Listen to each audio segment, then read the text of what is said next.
नमस्कार। अब happy new year तो नहीं कर सकता हूं, बट एडवांस में आपको हैप्पी न्यू ईयर। मैं सोच रहा था प्रेस कॉन्फ्रेंस के बारे में, मैंने सोचा कि हैप्पी न्यू ईयर का मैं भी आज आपसे एक सवाल पूछूंगा, वो बाद में, मतलब जब आपने सब पूछ लिए तो मैं पूछूंगा। मैंने सोचा है आप सबके लिए भारत जोड़ो यात्रा अब दिल्ली तक पहुंची है और हम सबको बहुत कुछ सीखने को मिला, समझने को मिला। बहुत अच्छा एक्सपीरियंस रहा है। लक्ष्य आप जानते हैं, हिंदुस्तान में जो डर, नफरत, हिंसा फैलाई जा रही है, उसके खिलाफ ये यात्रा है। और मुझे लगता है कि काफ़ी सक्सेसफुल यात्रा रही है अभी तक, जो शायद हमने सोचा भी नहीं था, उससे भी ज़्यादा इस यात्रा ने अचीव कर दिया है। बेरोजगारी का मुद्दा भी है, महंगाई का मुद्दा भी है, और जो हिंदुस्तान में इनकम इनइक्वालिटी आ रही है, चुने हुए लोगों के पास अरबों रुपए और बाकी हिंदुस्तान के पास कुछ नहीं, ये भी हमारा एक मुद्दा है। पर्सनली जब मैंने यात्रा शुरू की, मेरी सोच थी कि ये कन्याकुमारी से कश्मीर तक एक यात्रा है, और मैंने अपने साथ में कुछ ले नहीं गया। मैंने कहा देखो, मैं जाऊंगा और मैं एक्सपीरियंस करूंगा, मैं कोई मतलब प्री कंसीव्ड नोशन नहीं ले जाऊंगा। तो शुरुआत ये थी कि शुरुआत में लगा कि भाई देखो हम पैदल चल रहे हैं, मगर फिर आस्ते आस्ते पता लगने लगा कि एक्चुअली ये जो यात्रा है, जिसको मैंने नदी भी कहा है, ये एक जीवित चीज है, इसकी एक आवाज है, इसकी भावनाएं हैं, फीलिंग्स हैं, और ये एक प्रकार से हिंदुस्तान की भावनाएं हैं, फीलिंग्स हैं। तो ये यात्रा हमें ये चीजें बता रही है। तो मुझे एज ए इंडिविजुअल काफी सीखने को मिला, और मैं सबको धन्यवाद करना चाहता हूं जो भी हमारे साथ आए। आप लोग में से बहुत लोग आए, और खासतौर से जो हमारे ऊपर आक्रमण करते हैं, मेरे जो आरएसएस के, बीजेपी के मित्र हैं, उनको भी मैं धन्यवाद करना चाहता हूं, क्योंकि एक्चुअली हो क्या रहा है, जितना वो आक्रमण करते हैं उतनी हमको अपनी पोजीशन इंप्रूव करने का मौका मिलता है। तो मैं चाहता हूं, और मैं सीरियसली बोल रहा हूं, मैं चाहता हूं कि वो थोड़ा और जोरों से करें और अग्रेसिवली करें, तो कांग्रेस पार्टी को और हमें मतलब अपनी जो आइडियोलॉजी है वो अच्छी तरह समझ आए। एक प्रकार से मैं उनको अपना गुरु मानता हूं कि वो मुझे रास्ता दिखा रहे हैं कि क्या नहीं करना चाहिए, रिएक्ट कैसे करना चाहिए, और अच्छी ट्रेनिंग दे रहे हैं मुझे, तो उनका भी मैं धन्यवाद करना चाहता हूं। Thank you. Thank you. Jagran से संजय मिश्रा। राहुल जी, आपने ये यात्रा अभी तक जो अचीव की बहुत सफल रही। विपक्षी एकता जो इस समय दिखाई दे रही है, उस लिहाज से यात्रा को बहुत सफल शायद नहीं माना जाएगा, क्योंकि कई लोग आने से हिचक रहे हैं। आप इस बारे में क्या कहेंगे? नहीं, देखिए, जैसे मैंने कहा, मेरे लिए, जैसे कल मैं किसी से बात कर रहा था, उन्होंने मुझसे पूछा कि देखो यात्रा के बाद क्या होगा, हमें प्लानिंग करनी है कि यात्रा के बाद क्या करेंगे।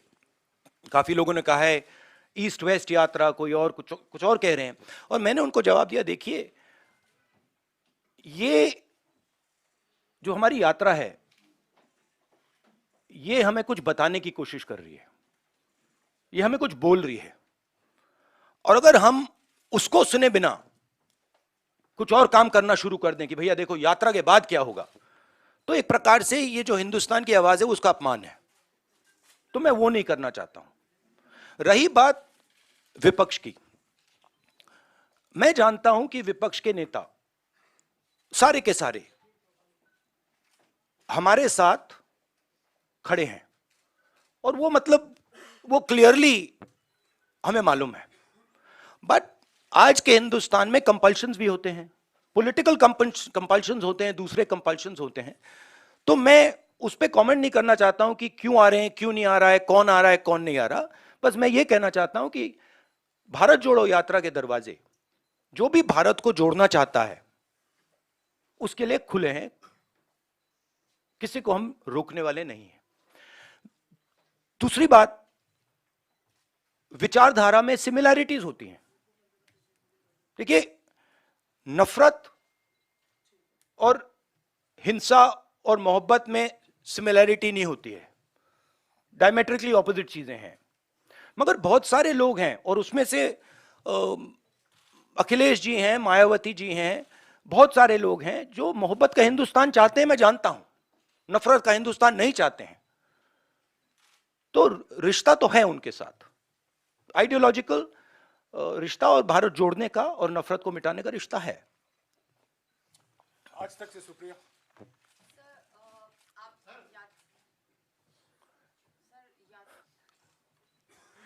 क्या हुआ? आज तक से सुप्रिया।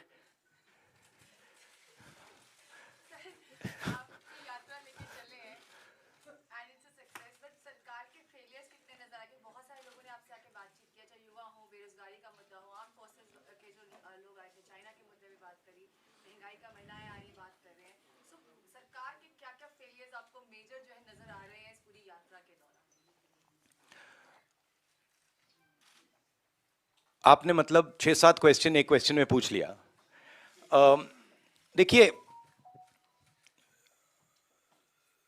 सबसे पहले मेरा लक्ष्य हिंदुस्तान को एक ऑल्टरनेटिव विजन देने का है, ऑल्टरनेटिव दृष्टिकोण देने का है, एक नया तरीका देने का है।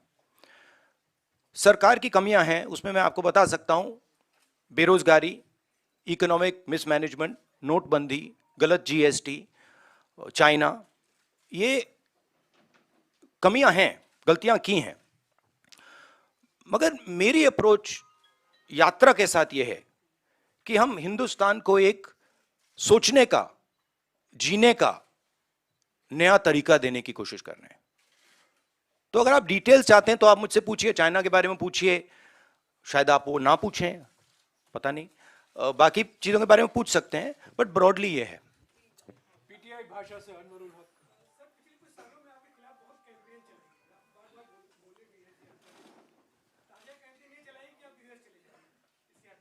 हाँ, पता नहीं ये मतलब ये कहाँ है, ये मतलब दिल्ली में तो है ना हम, ये कहीं और बैठे हैं? ये भैया एआईसीसी ऑफिस है ना, है एआई अभी है ना? अच्छा, हाँ, तो मुझे पता नहीं, मतलब मुझे तो लग रहा है भैया, पता नहीं मेरी दूसरी रियलिटी हो, आपकी दूसरी रियलिटी हो, मगर मुझे तो ये न्यू दिल्ली दिख रहा है। और कुछ एक, हाँ, नहीं, वो तो बहुत कैंपेन चलाते हैं, उनके पास पैसे की कोई कमी नहीं है, कैंपेन ही कैंपेन चलाते रहते हैं। मगर जो मैंने कहा, और बड़ी इंटरेस्टिंग बात है, और मैं इसको 99% बिलीव करता था, 100% बिलीव नहीं करता था, मगर अब मैं 100% बिलीव करता हूं कि सच्चाई को कोई भी कैंपेन, कितना भी पैसा नहीं छिपा सकता, नहीं मिटा सकता। तो ये मेरे लिए बहुत मतलब इंटरेस्टिंग ऑब्जर्वेशन है। टीवी 18 से रवि सिसोदिया। और जैसे मैंने कहा, अभी कितने लगाए होंगे, 5-6 हजार करोड़ लगा दिए होंगे, थोड़े और लगाइए, कमी नहीं है पैसे की, डालिए और थोड़ा डालिए, लगाइए, कुछ असर नहीं पड़ता है। हाँ जी, टीवी 18 से रवि सिसोदिया।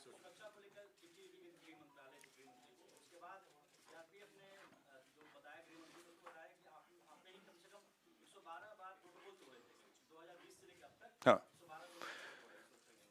देखिए, दो चीजें हैं इसमें। मैं भारत जोड़ो यात्रा कर रहा हूं, ठीक है? अब सरकार चाहती है कि मैं बीपी गाड़ी में भारत जोड़ो यात्रा करूं। कहते हैं आपका प्रोटोकॉल है कि आप हमें तंग मत करो, आप बुलेट प्रूफ गाड़ी में बैठ के कन्याकुमारी से कश्मीर तक चलो। अब यह मेरे लिए तो एक्सेप्टेबल नहीं है। अब यात्रा में आप मुझे समझाइए, भारत जोड़ो यात्रा में मैं बीपी गाड़ी में कैसे बैठूं? अच्छा, जब उनके नेता, उनके सीनियर नेता बीपी गाड़ी से बाहर आ जाते हैं तो फिर कोई चिट्ठी नहीं जाती। उनके नेताओं ने रोड शो किए हैं, खुली जीप में गए हैं, उनके ही प्रोटोकॉल के खिलाफ है ये। वो मुझे लिख रहे हैं कि भैया आप बीपी गाड़ी से निकल गए, तो उनके लिए प्रोटोकॉल अलग, मेरे लिए प्रोटोकॉल अलग। और सारे सीआरपीएफ के लोग जानते हैं, सीनियर्स जानते हैं कि मेरी सिक्योरिटी के लिए क्या करना है। और हमारी सिक्योरिटी बीपी गाड़ी में मतलब मैं कैसे चलूं, आप बता दो मुझे। चला ही नहीं जा सकता है, भारत जोड़ो यात्रा में पैदल जाना है। तो ये तो मतलब पता नहीं है, शायद केस बना रहे हैं कि राहुल गांधी मतलब अपनी सिक्योरिटी तोड़ता रहता है, तोड़ता रहता है, तोड़ता रहता है। केस बना रहे हैं, ठीक है, बनाइए। दैनिक भास्कर से अनिरुद्ध।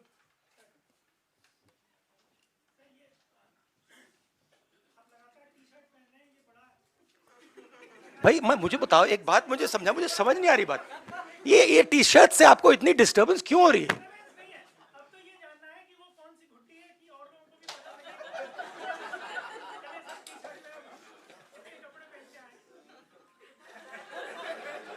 मतलब एक भी यहां टी शर्ट में नहीं बैठा है?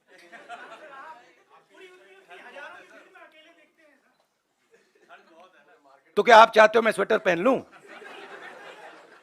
मतलब इससे इतनी डिस्टर्बेंस क्यों नहीं है लोगों को? अच्छा, तो मैं ऐसे करूंगा, यात्रा के बाद मैं वीडियो बनाऊंगा कि टी शर्ट में कैसे चला जाता है और ठंड को कैसे कन्फ्रंट किया जाता है, बना दूंगा आपके लिए। शुक्रिया राहुल जी। रवि त्रिपाठी हाँ, जी से। But what is your question?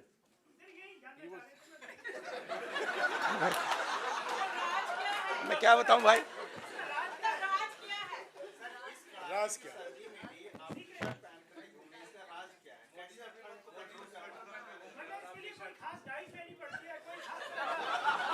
गुरुजी,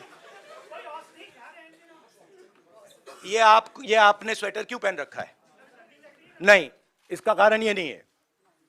इसका कारण ये है कि आप सर्दी से डरते हो। इसका कारण नहीं है कि सर्दी है, आप सर्दी से डरते हो। मैं सर्दी से डरता नहीं हूं, सीधी सी बात है। नो सप्लीमेंट्री प्लीज, हो गया। नहीं, कहने दीजिए, कहने। New year day. अब देखिए ना, अब देखिए मोदी जी के प्रेस कॉन्फ्रेंस तो होते नहीं, तो मैं उनके भी 2-3 क्वेश्चन सप्लीमेंट्रीज आपको दे देता हूं।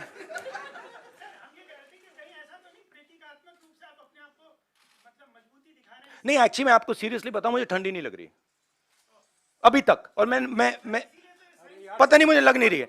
मगर मैं सोच रहा हूं कि जैसे ही मुझे ठंड लगनी शुरू हो जाएगी, मैं मतलब स्वेटर पहनना शुरू कर दूंगा, बट अभी तक मुझे ठंड नहीं लग रही है। रवि त्रिपाठी जी से। राहुल जी, मेरा सवाल ओल्ड पेंशन स्कीम को लेकर है, क्योंकि 2-3 राज्यों में जहां जहां आपकी सरकार है, आपने वायदा किया है और आपने जब उसको लागू करने की बात की है तो केंद्र सरकार से कन्फ्रंटेशन हो रहा है। केंद्र सरकार मना करेगी एनपीएस में जो पैसा जमा है वो आपको वापस नहीं करेंगे। तो ओल्ड पेंशन स्कीम को लागू करना कितनी बड़ी चुनौती है और 2024 के लिए भी क्या है? नहीं, हमारा जो स्ट्रक्चर है, जो सिस्टम है, उसमें हमारे जो स्टेट्स हैं वो इंडिविजुअल डिसीजंस लेते हैं, हम उनको इंडिपेंडेंस देते हैं। तो अब तो मैं कांग्रेस प्रेसिडेंट भी नहीं हूं, तो ये सवाल आपको खारगे जी से पूछना होगा कि नेशनल लेवल पे कांग्रेस पार्टी की पेंशन स्कीम पे क्या स्ट्रैटेजी है। मगर जनरली कांग्रेस पार्टी का स्ट्रक्चर है कि भाई अगर राजस्थान करना चाहता है और हरियाणा, हिमाचल करना चाहता है तो उनको करने दो। हम वीटो पावर मेंटेन करते हैं कि अगर बिल्कुल कुछ गलत कर रहे हैं तो फिर हम उसको चेक करते हैं, बट नॉर्मली हम इंडिपेंडेंटली करने देते हैं। केंद्र सरकार पैसा देने से मना कर रही है। भैया वो तो आप मोदी जी से पूछिए ना, उनके भी सवाल मुझे। ओके, ट्रिब्यून से आदित्य टंडन।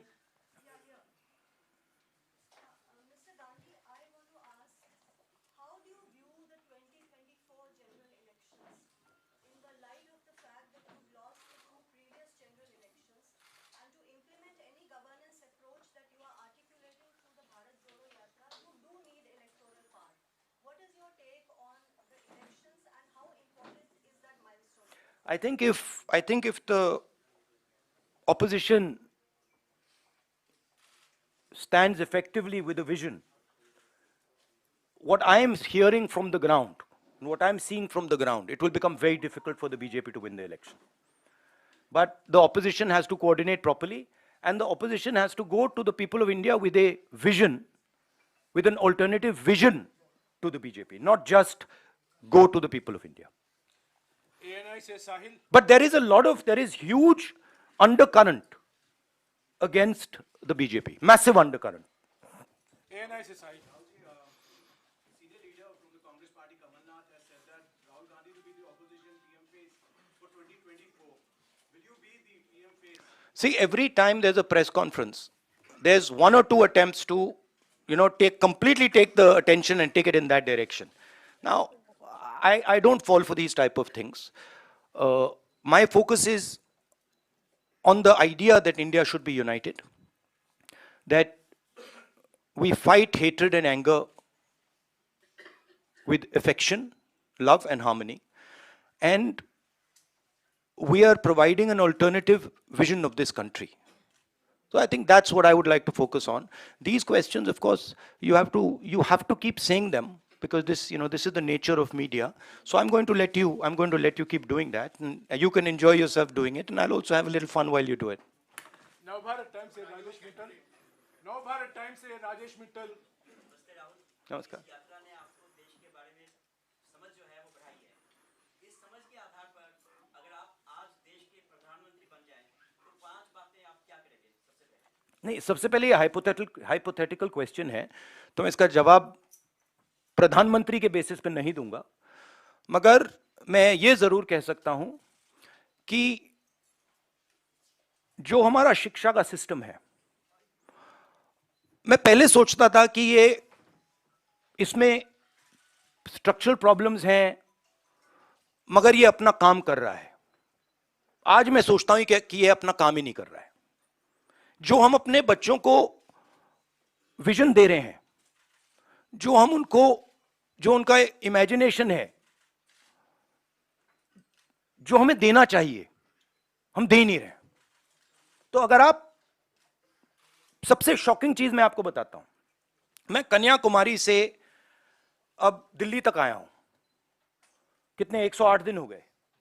108 दिन में मैंने हजारों बच्चों से बात की है, और हर बच्चे से मैंने पूछा है, तुम यूनिवर्सिटी के बाद, कॉलेज के बाद क्या करना चाहते हो. हजारों बच्चों से पूछा है, और मुझे सिर्फ 5 जवाब मिले. मतलब एक लड़की ने मुझे कहा कि मैं अपना छोटा बिजनेस चला रही हूं, और एक लड़के ने कहा कि मैं मैकेनिक बनना चाहता हूं. बट 99.9% लोग कह रहे हैं मैं लॉयर, डॉक्टर, इंजीनियर, आईएएस, जज. मतलब हमारा एजुकेशन सिस्टम हमारे बच्चों को कह रहा है कि जिंदगी में तुम्हारे पास 5 काम है. और रियलिटी ये है, रियलिटी सच्चाई ये है कि ये सब बच्चे इंजीनियर नहीं बन सकते, डॉक्टर नहीं बन सकते, लॉयर नहीं बन सकते. तो ये झूठ है. तो हम अपने बच्चों को झूठ बोल रहे हैं. मैं पूछता हूं, बच्चे आते हैं, कहते हैं क्या करना चाहते हो? आईएएस. अच्छा, आईएएस में कितने लोग जाते हैं हर साल?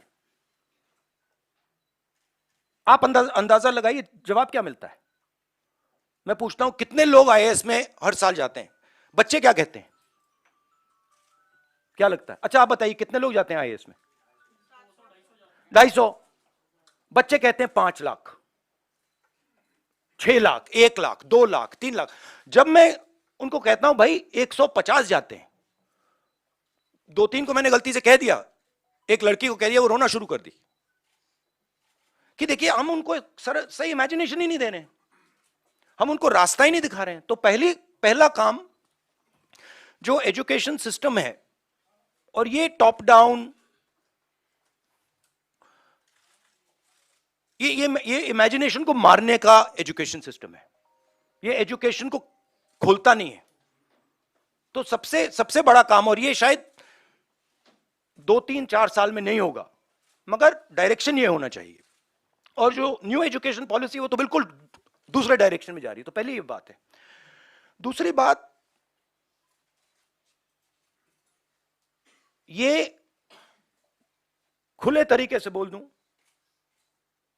तो ये रेंट सीकिंग नेशन है, इसे प्रोडक्शन नेशन बनना चाहिए। फर्क है। ये जो देश है, जो प्रोड्यूसर है, जो प्रोडक्शन करता है, जो जिसके पास स्किल है, चाहे वो किसान हो, चाहे वो मैकेनिक हो, चाहे वो बढ़ई हो, मोची हो, नाई हो, जो भी हो, जिसके पास स्किल है, सबसे पहले उसकी मदद नहीं करते हैं। तो दूसरी बात, उसकी स्किल को डिस्ट्रॉय करने की कोशिश करते हैं, और उसको मतलब जो उसकी स्ट्रेंथ है उसको मार मार के उससे निकाल देते हैं, और बिना स्किल की रिस्पेक्ट किए यह देश कभी अपने युवाओं को रोजगार नहीं दे सकता है। सिंपल बात है। तो दूसरी चीज यह है। तीसरी चीज है कि, और ये मैं थोड़ा जो बॉर्डर पे हो रहा है उसके बारे में कहना चाहता हूं। जो देश में हिंसा है, नफरत है, केओस है, इसका असर, इसका इफेक्ट दूसरे देश देखते हैं और उसका फायदा उठाते हैं। हमारी जो कंफ्यूज्ड फॉरेन पॉलिसी है, जो एक प्रकार से event based non strategic foreign policy है, उससे हिंदुस्तान को जबरदस्त नुकसान हो रहा है और बहुत भारी चोट लगेगी। और मैं इसको दोहराता जाता हूं मगर कोई सुनता नहीं है। जैसे मैं कोविड के समय दोहरा रहा था कि भाई प्रॉब्लम आ रही है, कोई सुनता नहीं है। तो ये भी बहुत जरूरी चीज है। बट मेन ये कुछ नहीं हो सकता अगर एक हिंदुस्तानी दूसरे हिंदुस्तानी से नफरत करता है, एक आदमी दूसरे को मारने की कोशिश कर रहा है, ये कुछ नहीं हो सकता। तो फाउंडेशन मोहब्बत, एकता, इज्जत, रिस्पेक्ट है। न्यूज 18 से अरुण कुमार सिंह।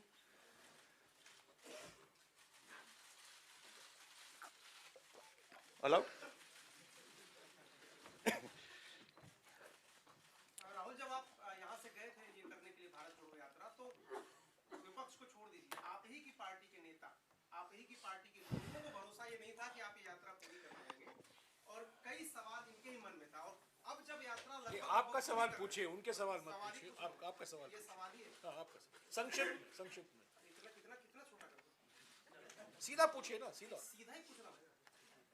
तो उसमें क्या है कि अब जब आप यात्रा कर चुके, तो कई लोग ये कहते हैं कि वो राहुल नहीं है, ये बदलने वाले राहुल है, इतनी आसानी से इनको नहीं समझा सकते। अब कुछ चेंज आप अपने आप में ही देख रहे हैं, समझने में, लोगों से बातचीत करने के बाद, कि अब फैसले लेने या बात करने का अंदाज आपका एकदम अलग है, जुदा हो गया है, कुछ अंतर आया?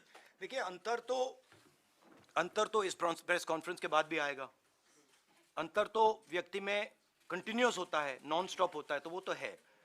बट जो मेरी फाउंडेशन है, जो नींव है, उसमें मुझे कोई चेंज नहीं दिखा। उसमें वो फाउंडेशन मेरी वही है। जरूर मैं मतलब बहुत कुछ सीखा हूं और हर रोज सीखता हूं, और सिर्फ यात्रा से नहीं, हर इंटरैक्शन में से मैं सीखने की कोशिश करता हूं। तो एवोल्यूशन तो होता रहता है, मगर जो फाउंडिंग प्रिंसिपल्स हैं कि वो उसमें इतनी चेंज नहीं है। वो मैं ये कह सकता हूं, वो और भी स्ट्रांग हो गए हैं, वो कह सकता हूं, बट उसमें इतनी चेंज नहीं आई है।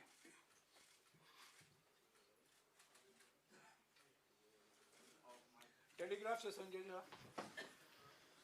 It's quite hot in here. Yeah, it is. आपको गर्मी लग रही है? बहुत प्रॉब्लम हो रही है। भैया कुछ करो प्लीज। एसी चलवाओ प्लीज। संजय, आप स्वेटर लिए कैसे बैठे हो इस कमरे में? हाँ, आपकी चमड़ी बहुत मोटी है। प्रधानमंत्री ये कहते हैं कि अमृतकाल चल रहा है, भारत जोड़ो यात्रा का डिस्कोर्स कुछ और ही है, तो ये डायकोटोमी आप किस तरह से देखते हैं? उनकी व्यू अलग है, हमारी व्यू अलग है, तो उनका ओपिनियन हमारे से अलग रहता है, हमारा अलग रहता है, तो डाइकोटोमी तो कुछ है नहीं, अलग ओपिनियंस हैं। नहीं, अलग व्यू पॉइंट्स हैं। उनका उनका व्यू पॉइंट दूसरा है, हमारा व्यू पॉइंट दूसरा है, विचारधारा दूसरी है, विचारधारा की लड़ाई है। उनको अपनी व्यू पॉइंट रखनी चाहिए। जैसे मैंने कहा, अगर वो अपनी व्यू पॉइंट बदल जाएं, बदल दें, तो हमारे लिए प्रॉब्लम हो जाएगी, क्योंकि हम अपने व्यू पॉइंट को अच्छी तरह नहीं समझ पाएंगे। तो वो जो उनको जो लगता है वो करना चाहिए, वो करना चाहिए, और हमें जो करना है हम करेंगे। डाइकोटोमी कोई नहीं, ये बहुत पुरानी लड़ाई है। ये भी बात मुझे समझ आई है। ये एक्चुअली अगर आप मुझे पूछो क्या चेंज है, मैं आपको बताता हूं कि ये मुझे समझ आ गया कि ये बहुत पुरानी लड़ाई है और ये राजनीतिक लड़ाई नहीं है। ये मुझे समझ आ गया। जैनेंद्र एबीपी से। राहुल जी, मैं फिर से आपको 2024 के सवाल पर ले जाना चाहता हूं। आपने कहा कि अखिलेश जी को, मायावती जी को भी मोहब्बत का हिंदुस्तान चाहिए, लेकिन अभी अखिलेश जी ने कहा था कि कांग्रेस और बीजेपी एक जैसे हैं। सवाल मैं ये पूरा करना चाहता हूं कि एक तो इस पर आपकी क्या प्रतिक्रिया है, और दूसरी बात ये कि आपने कहा कि बीजेपी के खिलाफ एक सवाल प्लीज। नहीं, एक सवाल प्लीज। आपने पूछ लिया ना सवाल का जवाब दीजिए। एक सवाल प्लीज।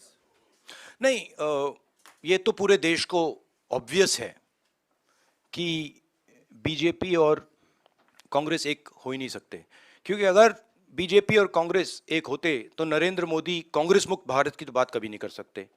मतलब हो ही नहीं सकता कि अगर बीजेपी के नेता कह रहे हैं कांग्रेस मुक्त करो, इसका मतलब वो कह रहे हैं कि बीजेपी को भी मुक्त कर, बीजेपी इसको भी मिटा दो। वो तो नहीं कह रहे हैं। तो ये तो पूरा देश जानता है कि कांग्रेस और बीजेपी आइडियोलॉजिकली बिल्कुल अपोज्ड हैं, और ये पुरानी लड़ाई है, पुरानी विचारधारा की लड़ाई है। बट अखिलेश जी की भी जगह है, और उनको ये ऑप्शन, मतलब बोलने का ऑप्शन मिलना चाहिए, और उनका पर्सपेक्टिव है वो उनके लिए ठीक है। हमारा पर्सपेक्टिव है कि हमारी लड़ाई बीजेपी के साथ है, विचारधारा की लड़ाई है, पुरानी लड़ाई है, और इसको हम जीतेंगे। इशरत लाहिरी। नहीं, no supplementary please. Ishrat Lahiri. नहीं, एक बात मैं कहना चाहता हूं। देखिए, एक बात जरूरी है कि ये आइडिया, अब ये टैक्टिकल पॉलिटिकल फाइट नहीं रही। मतलब कि उसमें एक ग्रुप वहां आ जाए और एक ग्रुप मिलके बीजेपी को हरा दे। अब वो गाड़ी गई। क्यों? क्योंकि हिंदुस्तान का जो पूरा इंफ्रास्ट्रक्चर है, इंस्टीट्यूशनल फ्रेमवर्क जो है, अब वो एक विचारधारा के हाथ में है। ठीक है? और अब वो हिंदुस्तान की पॉलिटिकल स्पेस को पूरी तरह से डोमिनेट कर रहे हैं। अब उनको हराने के लिए एक विचारधारा की जरूरत होगी। और मैं ऑपोजिशन की बहुत रिस्पेक्ट करता हूं, और ऑपोजिशन के लोग मुझे बहुत अच्छे लगते हैं, और मगर मैं ये कहना चाहता हूं कि अगर आप समाजवादी पार्टी को देखें तो उनके पास एक नेशनल विचारधारा नहीं है। वो यूपी में जरूर उनकी पोजीशनिंग है और उसको उन्हें डिफेंड करना है, शायद उसलिए ना आए, बट नेशनल विचारधारा नहीं है। समाजवादी पार्टी का आइडिया केरला में नहीं चलेगा, कर्नाटक में नहीं चलेगा, बिहार में नहीं चलेगा। ठीक है? तो एक सेंट्रल आइडियोलॉजिकल फ्रेमवर्क स्ट्रक्चर की जरूरत है, वो कांग्रेस पार्टी ही दे सकती है, और वो हमारा रोल है। मगर हमारा रोल ये भी है कि जो ऑपोजिशन के लोग हैं वो कंफर्टेबल फील करें और उनकी रिस्पेक्ट हो, म्यूचुअल रिस्पेक्ट। मतलब वो भी हमारी करें, हम भी उनके करें।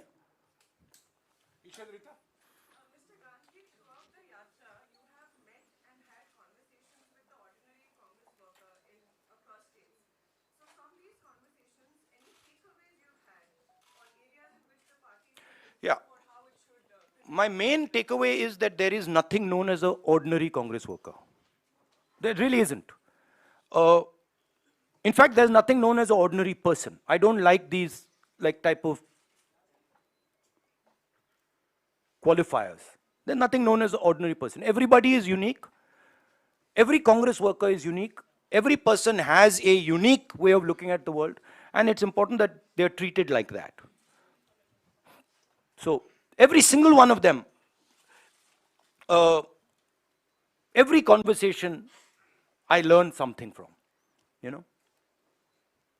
टाइम्स नाउ से रंजीता। राहुल, मेरा सवाल इस पर है कि 2024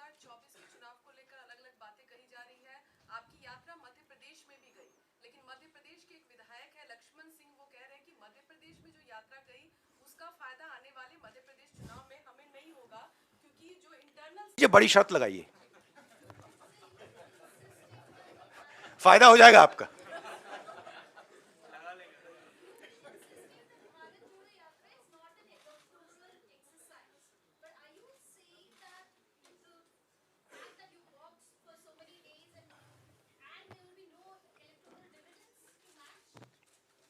No, I'm not saying that. You're saying that.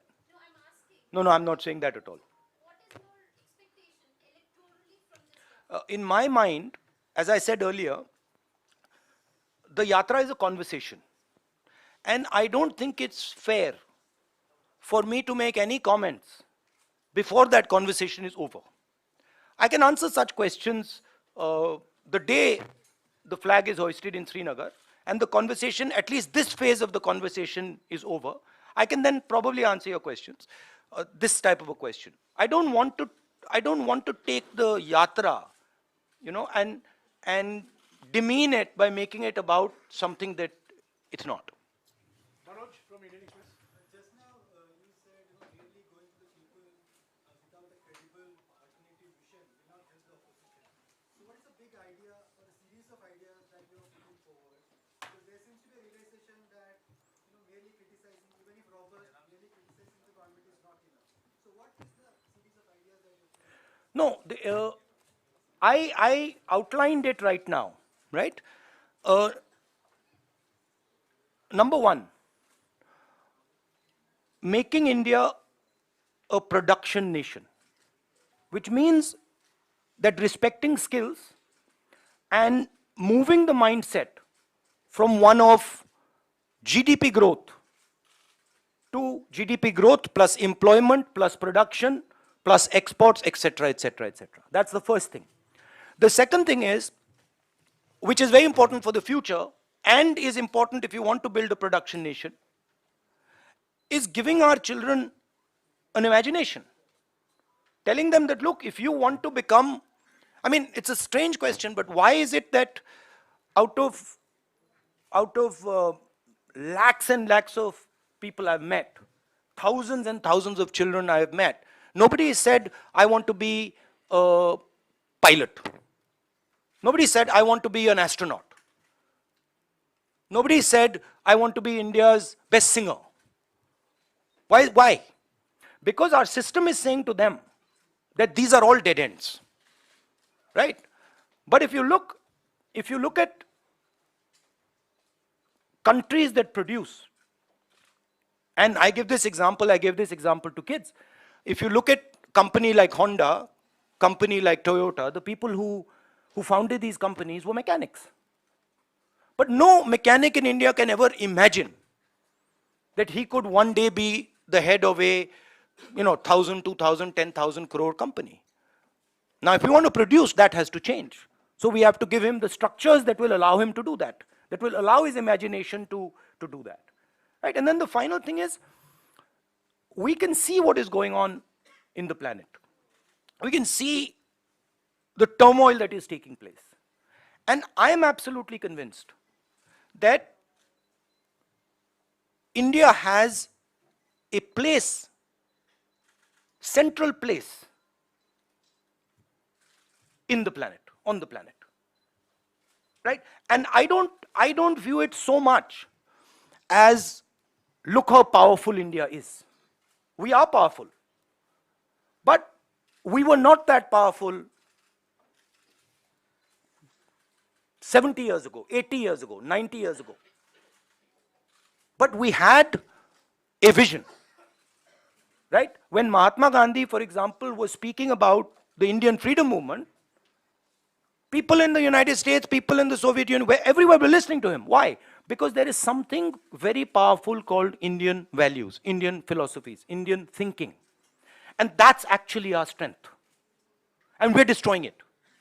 So when we make one Indian fight with another, when we are not harmonious, when a foreigner comes to India and he feels terrified that something might happen to him, we are attacking our own system. So these are the type of things that would be part of an alternative vision. Also, by the way,